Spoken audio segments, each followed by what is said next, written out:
Commerce Department today released advanced retail sales for October. They were up 0.4% versus September. That is, of course, the seasonally finagled number. That beat consensus expectations of a 0.1% increase. Let's take a look at the actual data and see how it stacks up. Now, this is a busy chart, but don't be intimidated. There's a couple of simple storylines here, and they're important. I've shown three separate graphs, each with a couple of lines on them. This chart shows the nominal retail sales, not seasonally adjusted, going back to 2002, along with a month-to-month trend line and the S&P 500. The middle chart shows real retail sales excluding gasoline sales. This is retail sales adjusted for inflation and excluding gasoline, along with a month-to-month trend line, and the Fed's system open market account, again going back to 2002. The Fed data started in late 2002. And the bottom chart shows the annual rate of change, the percentage change from 5% to minus 10%, of this graph up here, the real retail sales ex gasoline. Now, when you look at the nominal retail sales, not seasonally adjusted, we are able to see not only the seasonal pattern, but the trend pattern. It's been very stable and rather impressive. And you can also see that the turn in retail sales was more or less concurrent with the turn in the stock market. And the stock market was more or less concurrent with the Fed beginning to print money under QE1. Now, I just want to go back to 2007 here where the market topped out.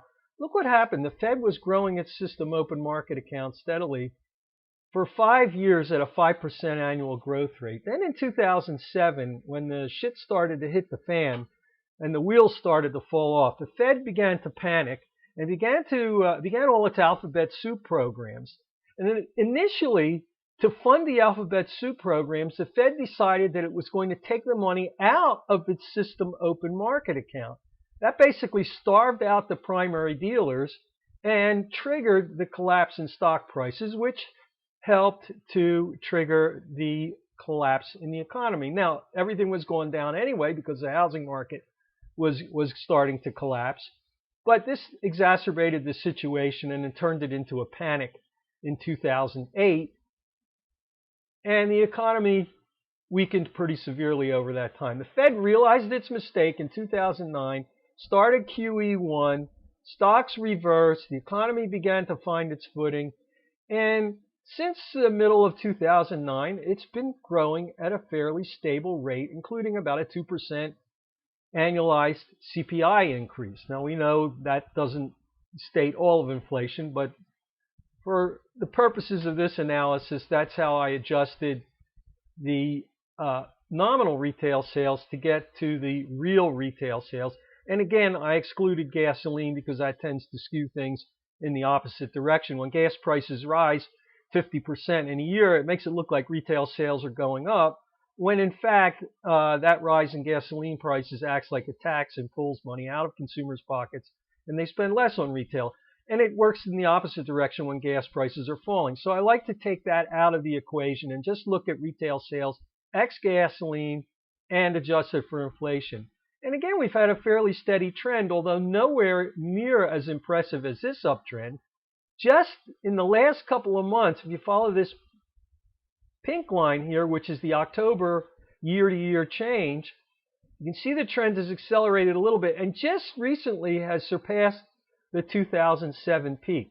Now consider this, real retail sales are just a couple of percent higher now, not even a full percent higher than they were in 2007, considering the fact that U.S. population grows at 1% per year.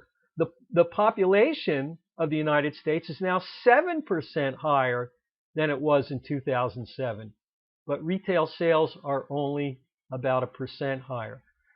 Finally, if you look at the annual growth rate, you can see that since the middle of 2011, or actually going back to 2010, it has fluctuated between 2.5% and 5% growth, averaging on an annual basis somewhere around somewhere between 2.5% and 3.5%. Pretty much it fluctuates back and forth, just this sort of a gentle undulation in that range.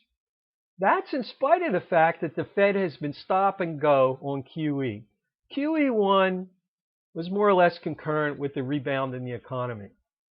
Then the Fed paused and economic growth slowed down. Look, you're not going to have that kind of breakneck pace forever, as we saw here. But then when the Fed started QE2 because they thought growth was too slow, look what happened. Nothing. The growth rate remained stable. Then the Fed halted QE2 in the middle of 2011, and they paused until the end of 2012, the fourth quarter of 2012, deciding again that the growth rate was too slow. Even though nothing had changed, it was pretty much the same, around 3% growth on a real basis, right here. So, why the panic? Well, ultimately, the Fed decides in September of 2012 it's time for QE3. They think that's going to boost the economy. And that swings into action with the first MBS settlements in November, right here, and November here. And then they added the Treasury settlements here in January, and it's off to the races for QE4. But what happened to retail sales? Nothing. The growth rate remained stable between 2.5% and 3.5%. So QE 3 and 4 has had no impact on the economy, but it's done a heck of a job in getting a bubble going in the stock market.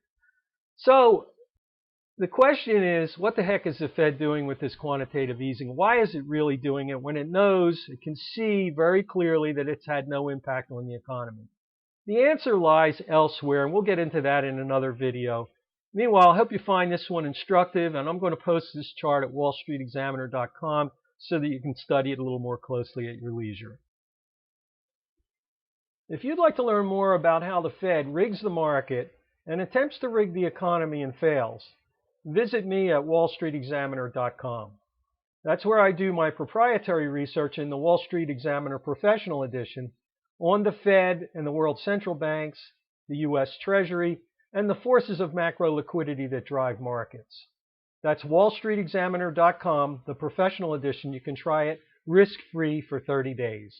Get the facts.